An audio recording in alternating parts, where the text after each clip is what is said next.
IMO Messenger Login and IMO Login Sign In. In today's video, we'll walk you through the easy steps of logging into your IMO Messenger account and show you how to sign into the IMO app. So if you're looking to connect with friends and family through IMO, stay tuned. First things first, let's make sure you have the IMO Messenger app installed. If you don't have it, you can download it from the Google Play Store for Android or the App Store for iOS. Simply search for IMO and simply tap on Get button. Once the app is downloaded, simply tap on Open to open the IMO app. Now you'll be asked whether you want to let the IMO app track your records, allow the IMO app to have your send notification, and allow your contacts. Simply choose whichever you prefer. After you've done that, simply tap on Agree and Continue.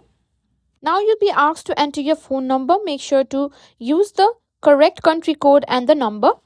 Once you've entered your phone number, IMO will send you a verification code via SMS. Just type in the code into the app to proceed. Now it's time to personalize the profile. You can simply add your name. After you've done that, simply tap on Go and you'll be asked to set a profile picture. You can simply tap on it to upload a picture, or if not, simply tap on Continue and it will take you to your IMO dashboard. And that's it. That's how you log into IMO Messenger.